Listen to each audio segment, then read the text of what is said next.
제가 이번에 차를 하나 구입하려고 여기저기 알아봤는데요. 농협 캐피탈에서 하는 농축협 특화 상품이 저렴했어요. 농축협 농협 캐피탈 특화 상품 참 좋아요.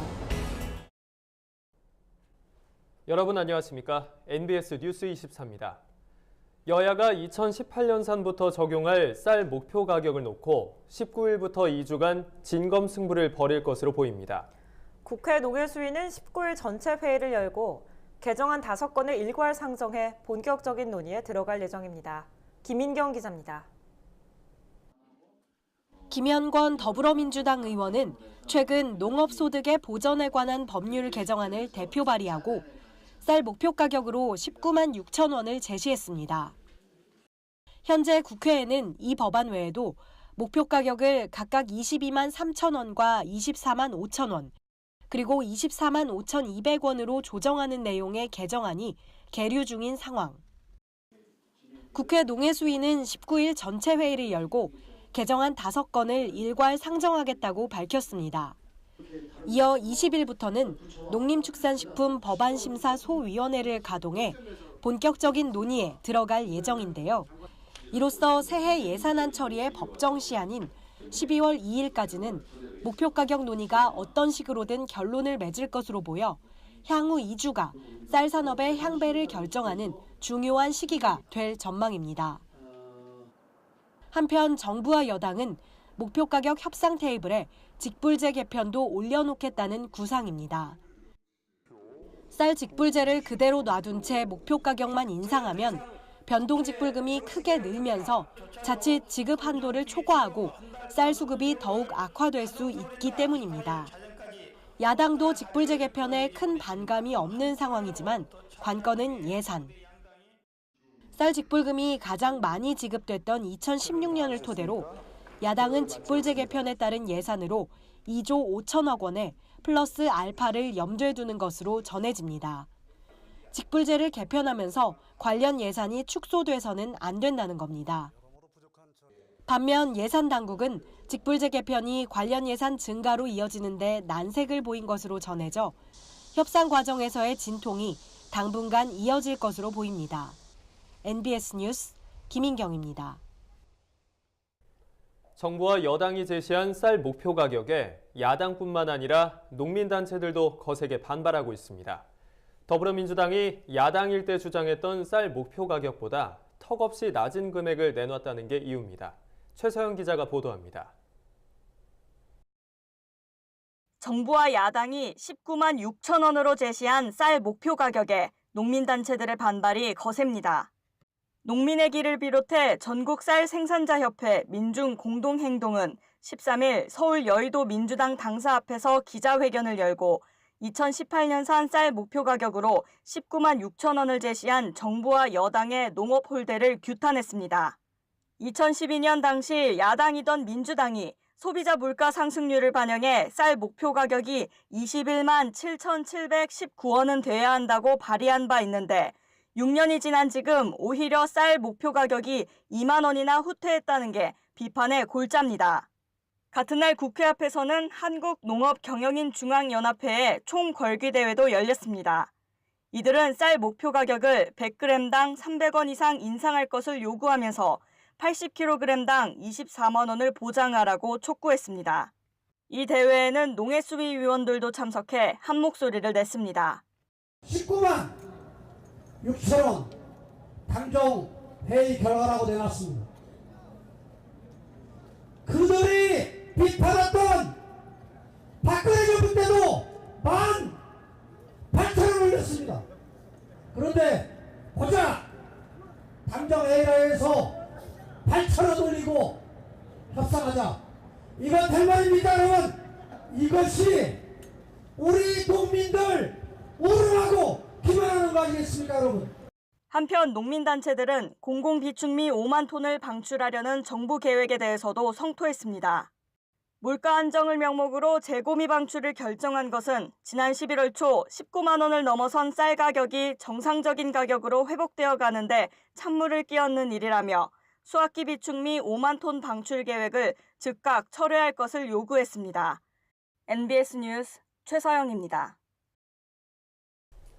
올해도 쌀 9만 톤가량이 과잉 생산될 것으로 보이는데요. 이에 따라 어렵게 회복된 쌀값이 다시 하락할 수 있다는 우려의 목소리가 높습니다. 보도에 최다혜 기자입니다. 통계청이 발표한 2018년 쌀 생산량 조사 결과에 따르면 올해 쌀 생산량은 386만 8천 톤입니다. 2년 연속 400만 톤을 밑돌면서 역대 최저치를 기록했지만 예상 수요량인 378만 톤에 비해서는 약 9만 톤가량 많은 것으로 쌀값에 영향을 미치는 것이 신곡 생산량이라는 점을 감안하면 향후 쌀값이 하락세를 탈 가능성이 커진 겁니다. 다만 작년산 구곡이 예년보다 일찍 소진됐고 올해 신곡을 본격 소비하는 시점이 당겨져 쌀값 하락은 제한적이라는 예상도 나오고 있습니다. 또 올해는 도정했을 때 백미가 나오는 무게 비율인 도정 수율이 좋지 않다는 점이 이러한 전망에 힘을 실어줍니다.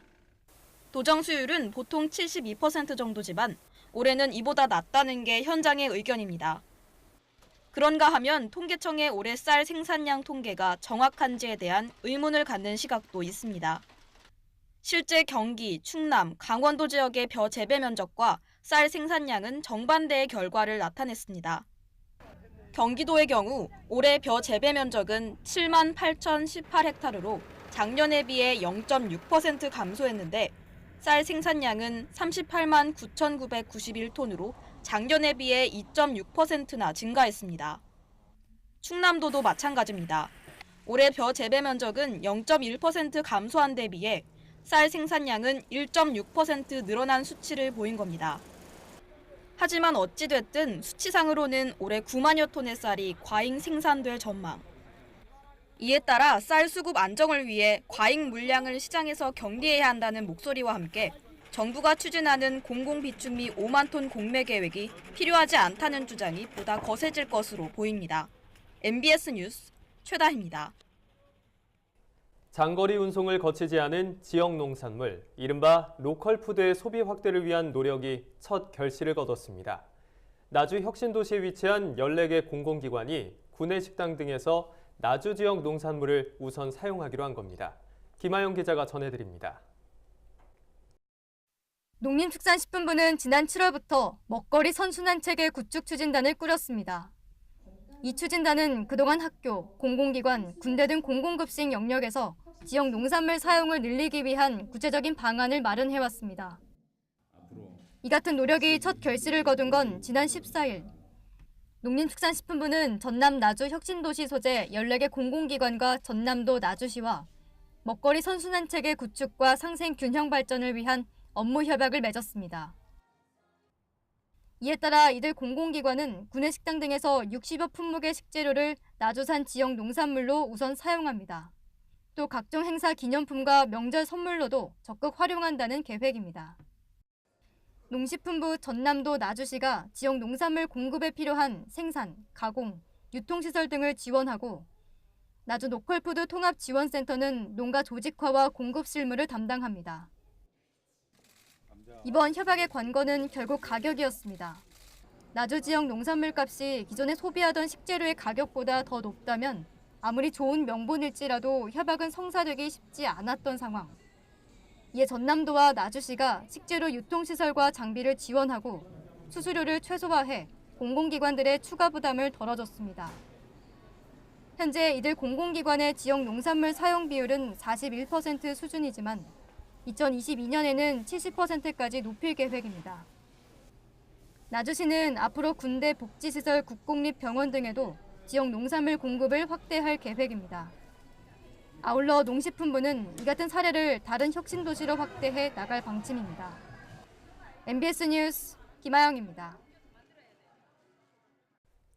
축산농가가 소음이나 진동, 먼지 등 환경 분쟁에 적극 대처해야 한다는 목소리가 높습니다. 축사 인근의 각종 공사 현장이 늘어나면서 갈수록 환경 피해는 늘고 있지만 농가가 피해를 객관적으로 입증할 만한 자료를 제출하지 못해 제대로 된 배상을 받고 있지 못하기 때문입니다. 오주석 기자가 보도합니다.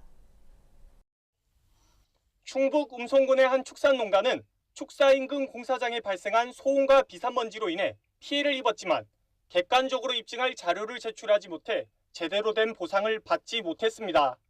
비산먼지 등으로 인해서 송아지 폐사율도 확 높아졌고 수정률이 떨어졌어요. 어미소들이. 보이지 않는 피해들이 다음해까지도 연결이 돼요. 스트레스로 인한 피해. 근데 그런 피해들에 대해서 얘기를 하면은 자료로 제시해라. 우리는 문서로밖에 얘기 못한다. 이런 식으로 얘기하는데. 또 다른 축산 농가는 인근 고속도로 공사장에서 발생한 소음과 진동으로 2억 8천여만 원의 피해를 입었다며 지방환경분쟁조정위원회에 재정을 신청했다가 30% 수준인 9천여만 원만 구제받는 데 그쳤습니다. 이처럼 실제 피해에 걸맞은 배상을 받지 못하는 데에는 무엇보다 농가가 피해를 객관적으로 입증할 만한 자료를 제출하지 못하기 때문이라는 게 대체적인 견해입니다. 농가가 피해를 입증하기 위해서는 평소 약품 사료 구입 영수증과 인공수정 증명서 등 각종 서류를 잘 보관하고 축사의 사육 현황도 꼼꼼히 기록 관리해야 합니다.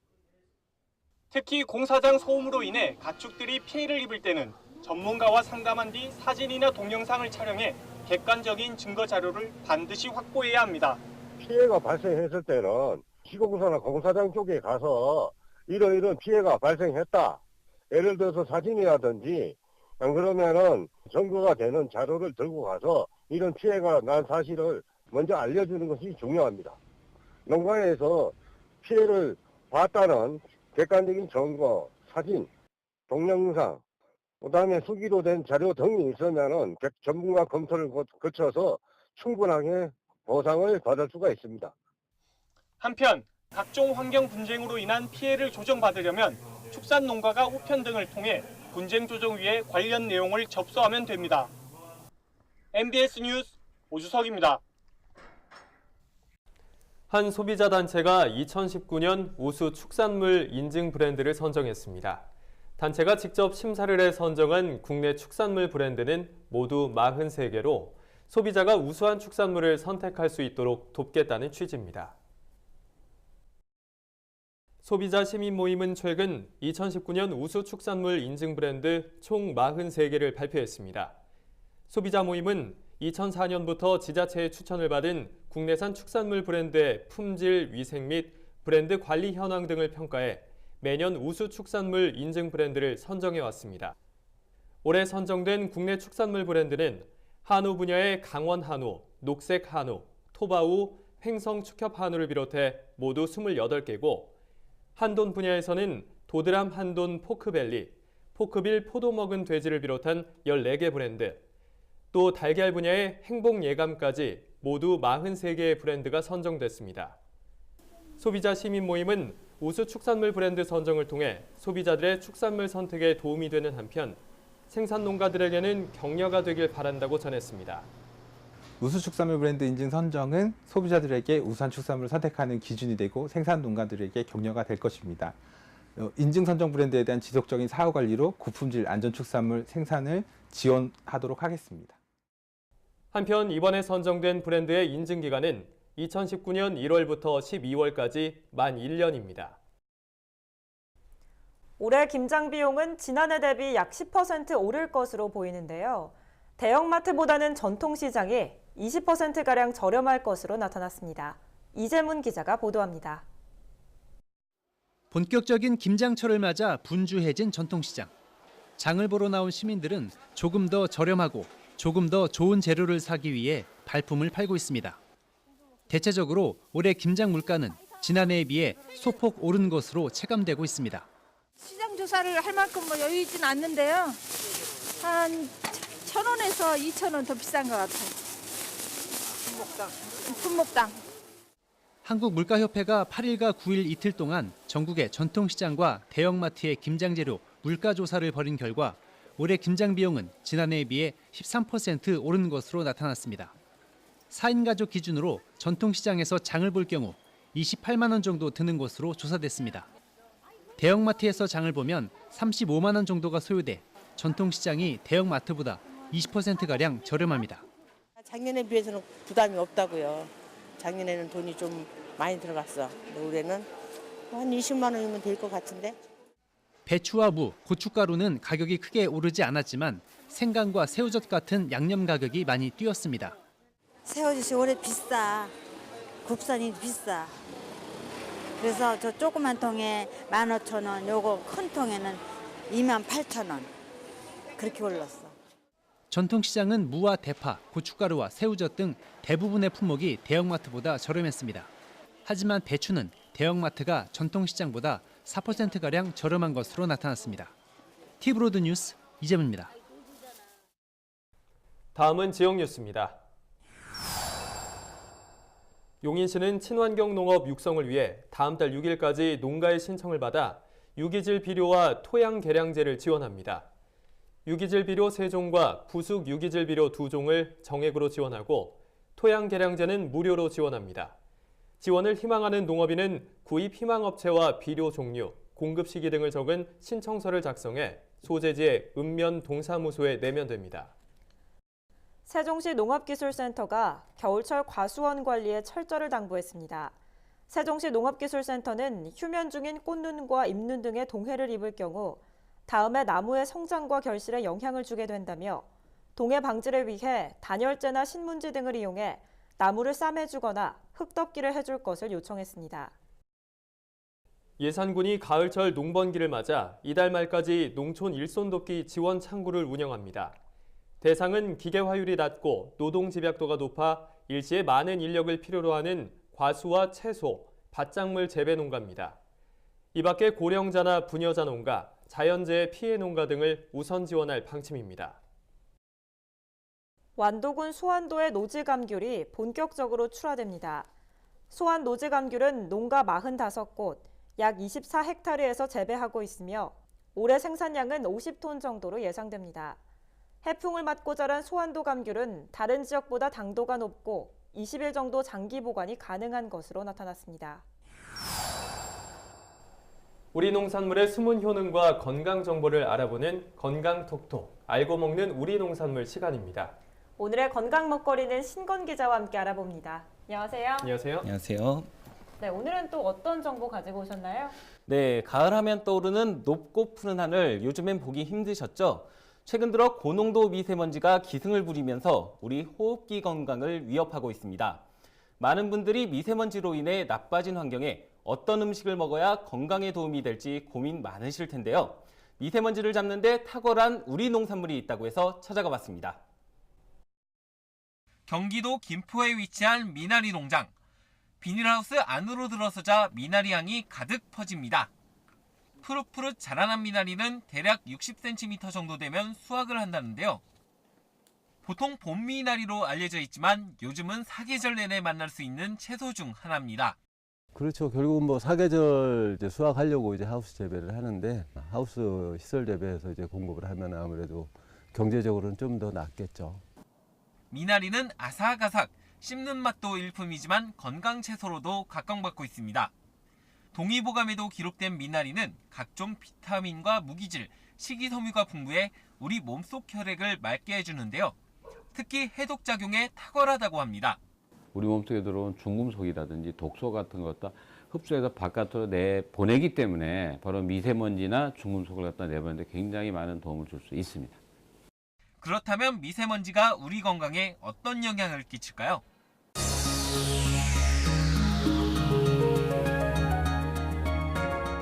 미세먼지는 우리가 기관지 속으로 돌아가서 기관지 속에서 일단 염증이 있기 때문에 천식 환자는 특히 그 기관지가 나쁜 사람들은 폐렴이라든지 땀 병을 일으킬 수가 있고 또 가장 중요한 건 미세먼지 속에는 중금속이나 초미세먼지가 있는데 중금속은 우리 몸에 들어와서 축적이 쌓이게 되면은 다른 질병뿐만 아니라 암도 생길 수가 있고요. 또 초미세먼지는 혈관을 타고 다니기 때문에 그 혈관 타서 어디까지 가느냐 뇌 속이나 혈관을 갖다 망가뜨릴 수가 있어요.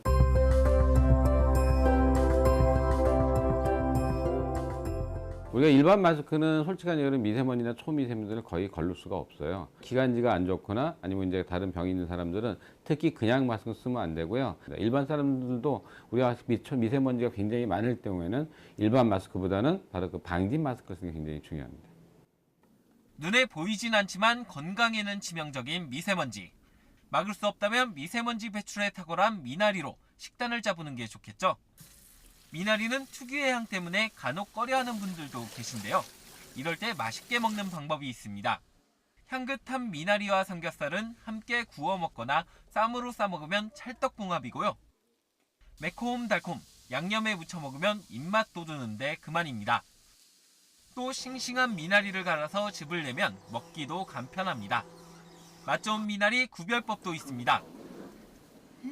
일단은 깨끗하면 돼요. 그냥 보기에 깨끗하면은 병충해가 없었다라고 보는 거죠. 그래서 어쨌든 매끈한 게 가장 좋은 거고, 거기에 이제 알이 찬 게 더 좋기는 한데, 그거는 이제 절기마다 좀 틀려요. 또 줄기 끝부분이 적당히 붉은 빛을 띠는 미나리를 골라야 한다는 사실 잊지 마시고요. 맛 좋고 몸에도 좋은 우리 농산물 미나리로 건강 챙기는 건 어떨까요? 네, 신건 기자 잘 봤습니다. 그런데 음식을 통해서 몸속에 있는 미세먼지를 배출할 수 있다는 게 사실인가요? 음식을 통해 미세먼지를 줄인다기보다는 음식을 통해서 몸속에 축적된 독소와 노폐물을 배출하는 디톡스가 가능하다고 보시면 됩니다. 네, 그럼 음식 이외에도 이 미세먼지로부터 건강을 지키는 다른 방법이 있을까요? 네, 첫 번째는 창문을 되도록 열지 않고 차단하는 것이고요. 외출할 때는 모자와 마스크 착용이 필수겠죠. 또 하루 8잔 이상의 물을 섭취하는 것이 중요하고, 손 씻기와 눈, 목, 코 안, 점막 세정에도 각별히 신경을 써야 합니다. 네, 신건 기자 좋은 정보 잘 들었습니다. 저희가 준비한 소식은 여기까지입니다. NBS 뉴스 24 마칩니다. 함께해 주신 여러분 고맙습니다.